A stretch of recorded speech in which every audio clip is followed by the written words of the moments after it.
জয় রাধে রাধে বন্ধুরা। সকলে নিশ্চয়ই সুস্থ আছো, ভালো আছো ভগবানের কৃপায়। আমরাও ভালো আছি।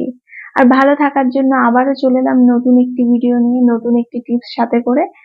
আজকের যে বিষয়বস্তু সেটি হলো এমন 3টি ফল আছে যেগুলি আমরা পূজায় দিতে পারবো না, অর্থাৎ ভগবানের ভোগে আমরা এটি দিতে পারবো না, অর্থাৎ এই ফলগুলি পূজা দেওয়ার উপযুক্ত নয়।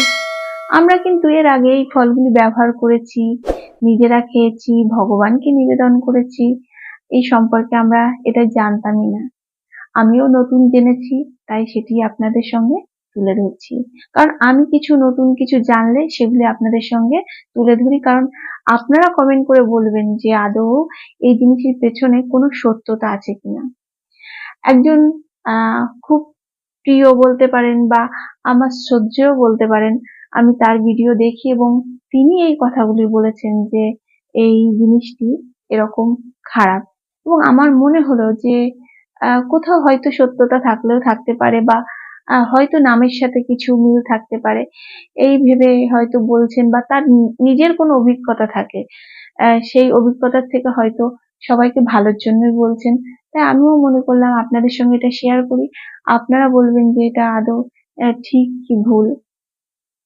তাহলে বন্ধুরা বলি যে 3টি ফল হলো ন্যাশপাতি, আশফল আর ড্রাগন ফ্রুট, যেটা আমরা এখন বাজারে খুব দেখতে পাচ্ছি।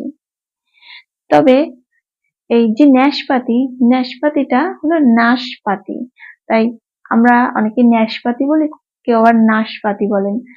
এই যে নাশপাতি কথার সঙ্গে নাশ কথা চলে আসছে, তাই এটি উল্লেখ্যভাবে ধরা হয়েছে যে এই ফলটি আমরা যদি পূজায় দিই সেখানে ভগবানের এটি গ্রহণযোগ্য হবে না, এবং এটা বাড়িতে নিয়ে আসলেও আমাদের বাড়িতে বিভিন্ন রকম ভালো কিছু, সমস্ত কিছু নষ্ট হয়ে যাবে, নাশ করে ফেলবে।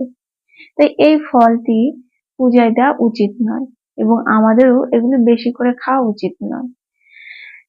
তাই এই যে এটি কতটা সত্যতা আমার জানা নেই, তবে হয়তো তার অভিজ্ঞতা থেকে ভালোর জন্য বলেছেন, তাই আমিও ঠিক এই জিনিসটি জানি না।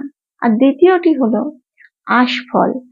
আপনারা দেখেছেন কিনা জানি না, আশফল হচ্ছে ছোট ছোট লিচুর মতো, কিন্তু অত বড় নয়, আর লাল রঙেরও হয় না, হয় কিছুটা বাদামি রঙের হয়, কিংবা একটু কেমন কফি কফি রঙের হয় ফলের যে খোসাটা, কিন্তু ভেতরটা সাদা এবং একটা বীজ বিশিষ্ট হয়ে থাকে। এই ফলটি আশফল নামে পরিচিত, এবং এই ফলটি বিশেষত আষাঢ় মাসে খুব বেশি পরিমাণে দেখা যায়, কারণ এই সময় ফলটি পাকে। তাই বিশেষত এই সময় যখন বিপত্তারিণী পূজা হয়, বিপত্তারিণী পূজায় আমরা সবাই জানি যে অনেক রকম ফল লাগে, সেখানে বিশেষ করে এই ফলটিও দেওয়া হয়ে থাকে। তাই এবার যেটি জানা সেটি সেখানকার ব্রাহ্মণ, যিনি পুরোহিত মশাই, তিনি বলেন যে এই ফলটি আশফল, সেই কারণে এই আশফল পূজায় দেওয়া যাবে না। যেহেতু এই ফলটির নাম আশ, সেই আশের সঙ্গে ফলটিকে আমিষ ধরে নেওয়া হয়েছে। তাই এই যে ফলটি, এই ফলটি হলো আশ হয়ে গেল, আর নাশপাতি নাশ করে দেয়। তাই এগুলি জানি না। যেমন আমরা সবজি, বিশেষ বিশেষ সবজি, আমরা সমস্ত রকম সবজি খাই, কিন্তু সবজির মধ্যেও বলো আমিষ নিরামিষ আছে, ভেদাভেদ আছে। এটিও হয়তো তার মধ্যেই পড়তে পারে। আরেকটি হলো ড্রাগন ফ্রুট। সেটি হলো আমি বলছি আপনাদেরকে, কারণ আমি এখনো ড্রাগন ফ্রুট নিয়ে কারো বলতে দেখিনি, কিন্তু আমার মনে হচ্ছে তাহলে এই দুটি ফল যখন খারাপ বলে গণ্য হচ্ছে, তাহলে ড্রাগন ফ্রুট, ড্রাগন তো নামটা শুনেই কেমন মনে হচ্ছে, এবং কাঁটা বিশিষ্ট একটি গাছ, আর যেহেতু সেটি মরুভূমি একটি গাছ বলতে পারো, সেটা আমাদের এখানে বিশেষ প্রক্রিয়াতে তৈরি করা হচ্ছে, কিন্তু গাছটি তো সেই ক্যাকটাস টাইপেরই মনে হয় প্রজাতি। তাই সেই গাছের ফল আর এটি কিভাবে পূজায় লাগে, সেই একই পূজাতে যেখানে আশফল জায়গা পাচ্ছে না পূজাতে, সেখানে বললো ড্রাগন ফ্রুট আবার জায়গা করে নিচ্ছে পূজায়। অনেকেই এই সেই পূজাতে ড্রাগন ফ্রুট নিয়ে গিয়েছে। ড্রাগন ফ্রুট বলো সেই পূজাতে ব্যবহার হচ্ছে, পূজায় ভগবানকে ভোগ নিবেদন করা হচ্ছে, কিন্তু সেই দেবীকে নিবেদন করছে না এই আশফল। তাই কতটা যুক্তিযুক্ত আর কতটা ঠিক আমি জানি না, তবে আমার মনে হচ্ছে যেখানে নাশপাতি নাশ করবে, আশফল আশ হয়ে যাবে, ড্রাগন ফ্রুট তাহলে কেন ড্রাগন আকার ধারণ করবে না, সেটিও তো সব ধ্বংস করে দেবে।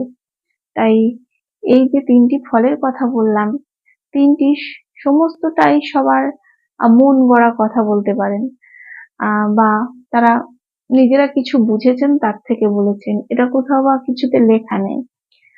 শেষেরটি যে ড্রাগন ফ্রুটের কথা বললাম সেটা আমি যুক্তি দিয়ে বললাম যে ড্রাগন ফ্রুট তাহলে কিভাবে নিরামিষ হয়, বা এটি পূজার ক্ষেত্রে কিভাবে দেয়া যায়। আসলে আমরা অনেকে নামের সাথে অনেক কিছু করে ফেলি, বা নামের সাথে অনেক কিছু যুক্ত করে ফেলি। আমরা মনে করি হয়তো এটা ঠিক নয়, এটা ভুল, কিন্তু এই ঠিক ভুলের মাঝখানে আমরা অনেক কিছু থেকে বঞ্চিত হয়ে যাই।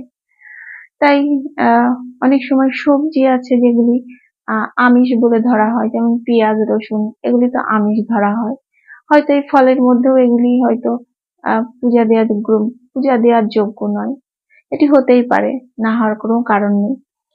তাই আপনারা যদি এই বিষয়ে বেশি কিছু জানেন অবশ্যই কমেন্ট করবেন, কারণ এগুলি আমারও জানার দরকার আছে। আমরাও তো ভগবানকে বাড়িতে পূজা দিই, আমরাও তো ভক্তি করে পূজা দিই, এবং একাদশী এবং বিভিন্ন রকম ব্রত করি। তাই আমাদেরও যদি এই ভুলগুলি হয়ে যায়, আমরা যদি ভগবানকে নিবেদন করে প্রসাদ রূপে গ্রহণ করি, তাহলে আমাদেরও তো হয়তো পাপ লেগে যেতে পারে। তাই আমি এই জিনিসটি শুনে যখন একটু হতবাক হলাম, তখন মনে করলাম আমার বন্ধুদের সঙ্গে এটা শেয়ার করার দরকার, কারণ নতুন কিছু জানলে আমার বন্ধুদেরকেই আগে বলি, আর বিশেষ কিছু জানলে অবশ্যই সেটি শেয়ার করি। তাই এই জিনিসটি বা এই বিষয়টিও আমার কাছে বিশেষ বলে মনে হয়েছে, যেটি মনে হলো যে আপনাদের সঙ্গে তুলে ধরা একান্তই দরকার। কারণ এর মধ্যে কতটা কি ঠিক ভুল আমার জানা নেই, আসলে আমি জানতে চাই, তাই আপনাদের কাছে এই প্রশ্নটা।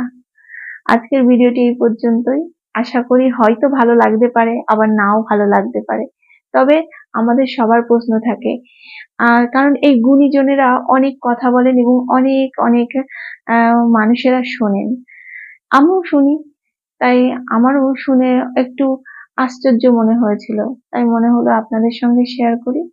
তাই আপনারা আমার প্রিয় বন্ধু, আপনারা অবশ্যই বলবেন যে এটি আদৌ ঠিক কিনা।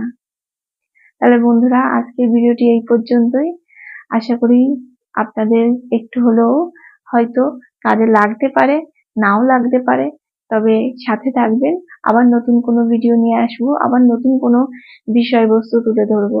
ততক্ষণের জন্য ভালো থাকবেন, সুস্থ থাকবেন এবং খুব আনন্দে থাকবেন। এখনকার মতন তাহলে টাটা, রাধে রাধে।